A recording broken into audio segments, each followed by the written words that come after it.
आपण आता पुढच्या मुद्द्याकडे वळूया.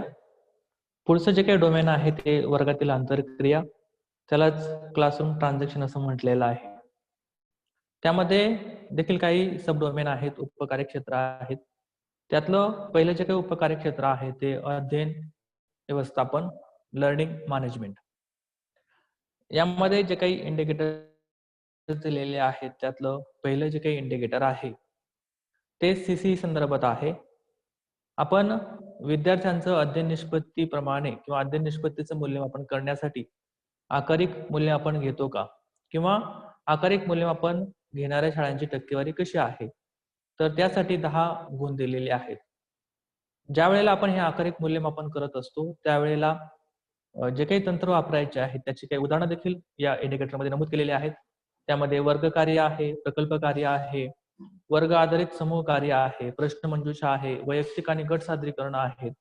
याशिवाय वेगवेगळे वर्ग आधारित स्पर्धा असतील, विद्यार्थ्यांच्या उपक्रमामधला सहभाग असेल, मूल्यांकन असेल किंवा सहअध्याय मूल्यांकन असेल, अशी काही उदाहरणं या ठिकाणी दिलेली आहेत. या सगळ्या पद्धतींचा, या सगळ्या ऍक्टिव्हिटीचा आपण उपयोग करून विद्यार्थ्यांचं आकारिक मूल्यमापन जे आहे ते करायचं आहे आणि त्याची नोंद आपल्याला ठेवायची आहे. त्यानंतर यातलं जे काही पुढचं इंडिकेटर आहे ते आकारिक मूल्यमापनासंदर्भात आहे. आपण मुलांचं जे काही आकारिक मूल्यमापन आहे ते पेरियोडिकली घेतो आहोत का? म्हणजे ठराविक कालावधीनंतर घेतो आहोत का? ते कसं घेतो आहोत? 3 महिन्यानंतर घेतो आहोत, 2 महिन्यानंतर घेतो आहोत किंवा प्रत्येक महिन्याला घेतो आहोत किंवा 15 दिवसानंतर घेतो आहोत किंवा प्रत्येक आठवड्याला करत आहोत. हे जे काही त्याचं पिरियड आहे किंवा त्याला आपण कालावधी म्हणूया. ते प्रत्येक किंवा ठराविक कालावधीनंतर मुलांचं आकारिक मूल्यमापन होत आहे का? त्यासाठी 5 गुण या ठिकाणी निश्चित केलेले आहेत. त्यामुळे आकारिक मूल्यमापन विद्यार्थ्यांचं करणं खूप महत्त्वाचं आहे आणि फक्त आपल्याला ते आकारिक मूल्यमापन करायचं नाही तर त्याच्या नोंदी ठेवणं, वेळोवेळी त्या संबंधित पोर्टलला भरणं हे देखील तितकंच महत्त्वाचं आहे. त्यानंतर पुढचं जे काही इंडिकेटर आहे ते शिक्षकांसंदर्भात आहे, की किती टक्के शिक्षकांचं सीसी साठीचं जे काही प्रशिक्षण आहे किंवा सीसी आधारित वर्ग मूल्यमापनाचं जे काही प्रशिक्षण आहे ते झालेलं आहे. त्यासाठी 10 गुण दिलेले आहेत. मला असं वाटतं की बहुतेक किंवा सर्वच शिक्षकांचं आपण हे प्रशिक्षण झालेलं आहे सीसी आधारित. त्यामुळं या जे इंडिकेटर मधले जे काही गुण आहेत ते सर्वच आपल्याला या ठिकाणी प्राप्त होतील. त्यानंतर पुढचं जे काही इंडिकेटर आहे ते पालकांसंदर्भामध्ये आहे की पालक शिक्षक सभा किंवा पालक शिक्षक सभांद्वारे आपल्याला पाल्यांची किंवा मुलांची जी काही अध्ययन स्तर आहे किंवा अध्ययन पातळी आहे ती पालकांना कळवायची आहे. अपेक्षित असं आहे की आपण किती टक्के शाळांनी पालकांना त्यांच्या पाल्यांची जी काही अध्ययन स्तर आहे किंवा अध्ययन पातळी आहे ती कळवलेली आहे. त्या टक्केवारीनुसार त्याचं गुणांकन केलं जाणार आहे. आता ही जे काही पाल्यांचे अध्ययन स्तर आहे तो कसा कळवायचा आहे? तर तुम्ही एसएमसी ची मीटिंग घेऊ शकता किंवा पालक संघ जो आहे तो पालक संघाची मीटिंग घेऊ शकता किंवा पत्रव्यवहाराने आपण ते पालकांना कळवू शकतो किंवा प्रत्यक्ष भेटीने आपण ते कळवू शकतो. पण ज्या मार्गांचा आपण अवलंब केलेला आहे, ज्या मार्गाने आपण पालकांना त्यांच्या पाल्यांचे अध्ययन स्तर असेल किंवा अध्ययन पातळी असेल ते कळवलेलं आहे. त्याची नोंद ठेवणं तितकंच महत्त्वाचं आहे.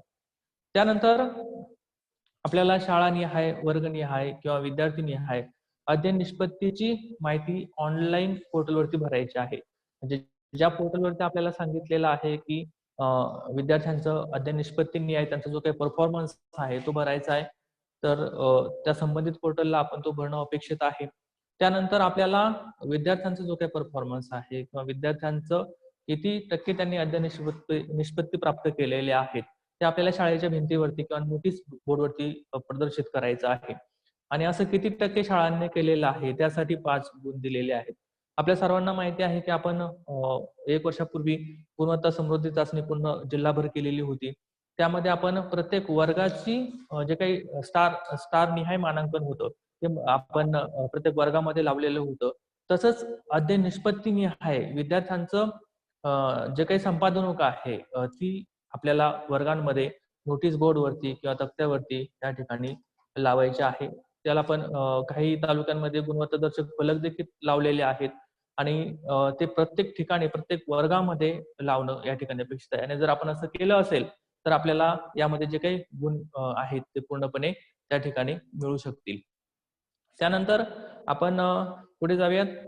पुढचं जे काही सब इंडिकेटर आहे की 5वी ते 10वीच्या विद्यार्थ्यांची टक्केवारी त्या संबंधीमध्ये आहे की ज्यांनी प्रत्येक इयत्ता निहाय अध्ययन निष्पत्ती माहिती आहे. म्हणजे अपेक्षित असं आहे की विद्यार्थी ज्या वर्गामध्ये शिकतो आहे त्याला त्या वर्गातील जे काही वेगवेगळे विषय आहेत त्या प्रत्येक विषयाच्या अध्ययन निष्पत्ती माहिती असायला पाहिजे. आणि मग या अध्ययन निष्पत्ती माहिती होण्यासाठी आपण पोस्टरच्या माध्यमातून, बुकलेटच्या माध्यमातून, रंगीत प्रिंट करून मुलांची जी काही मातृभाषा आहे त्या मातृभाषेतून आपल्या वर्गामध्ये लावायला पाहिजेत. आपल्या शाळेमध्ये त्या नोटीस बोर्डवरती लावणं अपेक्षित आहे.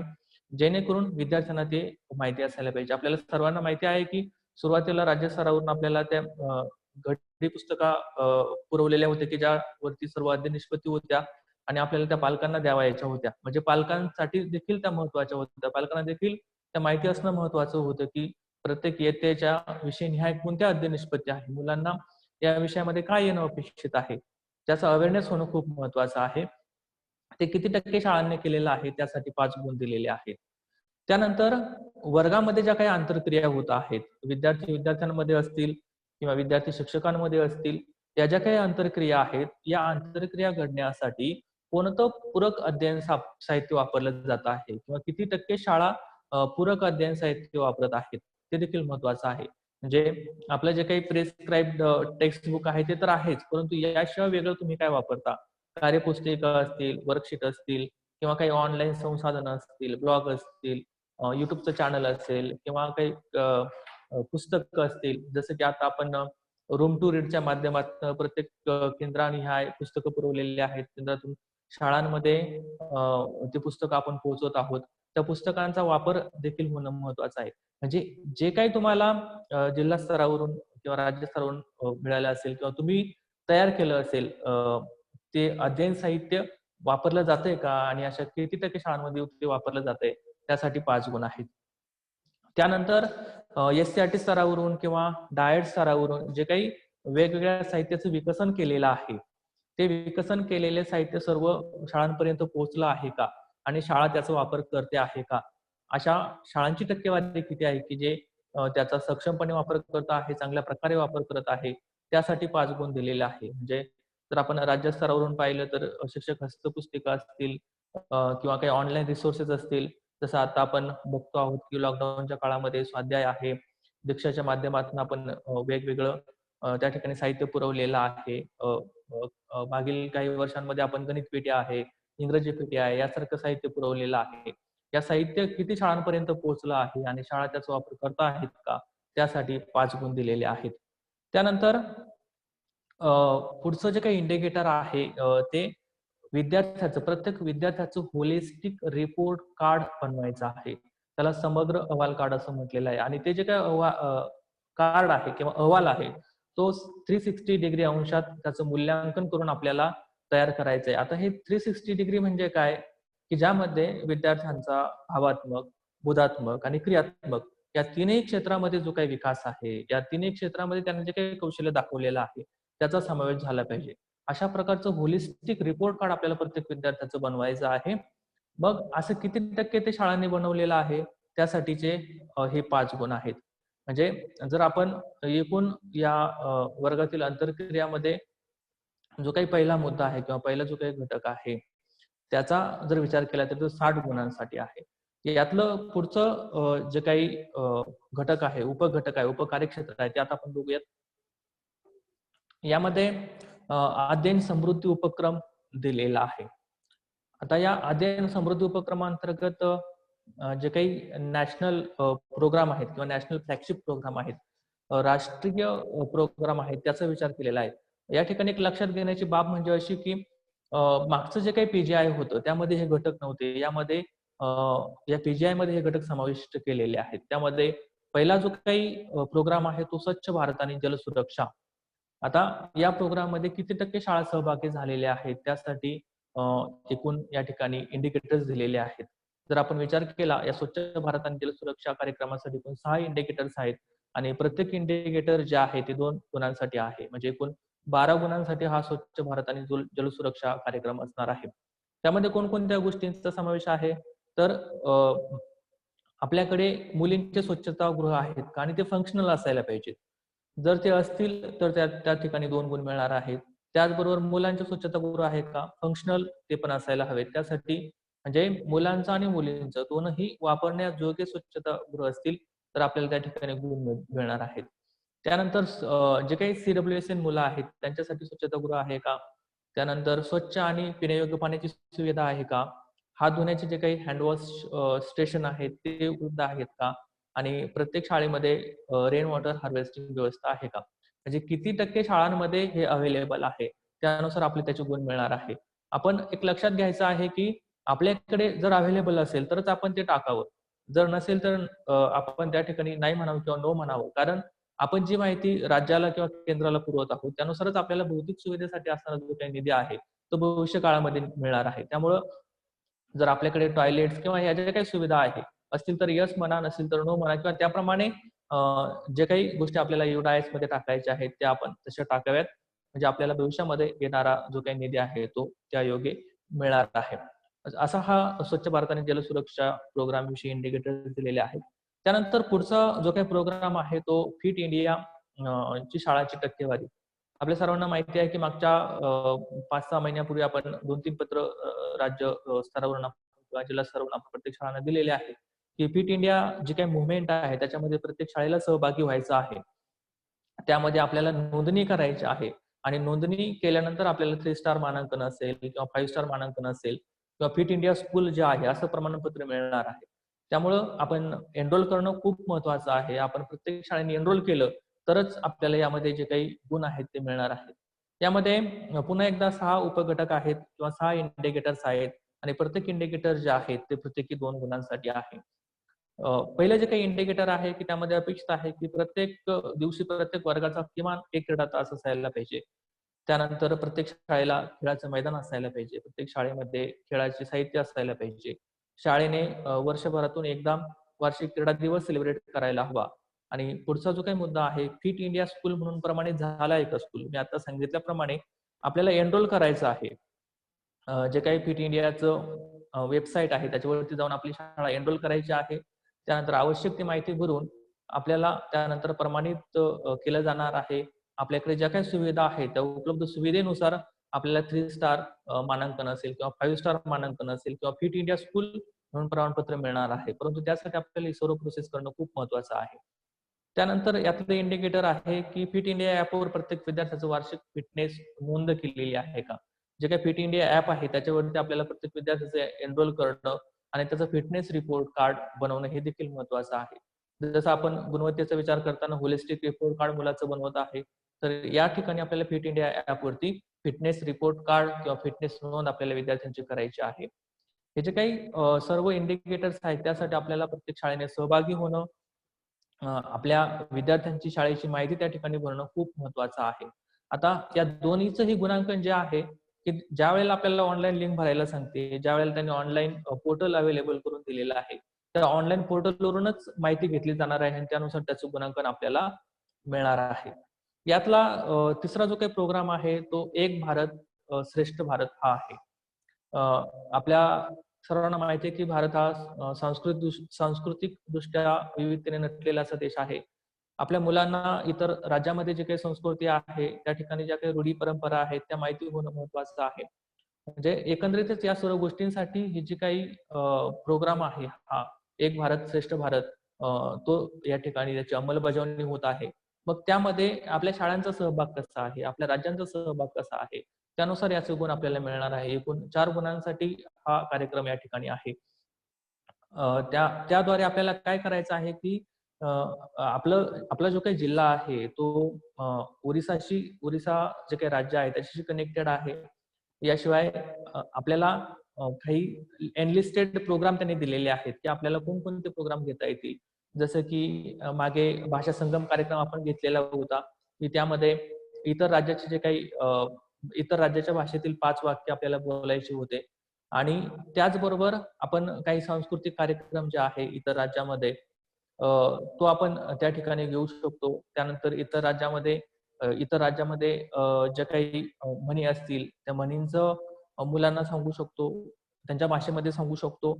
सांस्कृतिक कार्यक्रम जे आहेत, ते मुलांना त्या ठिकाणी घेऊ शकतो. जे वेगवेगळे प्रोग्राम जे आहेत, वेशभूषेसारखे प्रोग्राम असतील, हे प्रोग्राम आपण अरेंज करून आपला जो काही सहभाग आहे यामध्ये नोंदवू शकतो. याचबरोबर राज्य स्तरावरून जे काही उपक्रम राबवले जात आहेत, त्यामध्ये आपल्या जिल्ह्यातून जो काही सहभाग आहे, तो देखील महत्त्वाचा आहे. त्यामुळे आपण प्रत्येकाने ज्या वेळेला एक भारत श्रेष्ठ भारत अंतर्गत प्रोग्राम येणार आहे, त्यामध्ये सहभागी होणं देखील तितकंच महत्त्वाचं आहे. त्याचबरोबर स्कूल ट्युनिंग जो आहे, तो स्कूल ट्युनिंग देखील महत्त्वाचा आहे. आपल्या शाळा ज्या आहेत, त्या इतर शाळांना जोडणं, त्या शाळेमध्ये जे काही सुरू आहे, त्याचा लाभ आपल्या विद्यार्थ्यांना करून देणं किंवा आपल्या शाळेमध्ये जे काही सुरू आहे, आपल्या शाळेमध्ये जे काही उपलब्ध आहे, ते इतर ज्या काही शाळा आहेत त्यांना उपलब्ध करून देणं, यासारखे जे काही प्रोग्राम आहेत ते आपण या माध्यमातून घेणार आहोत.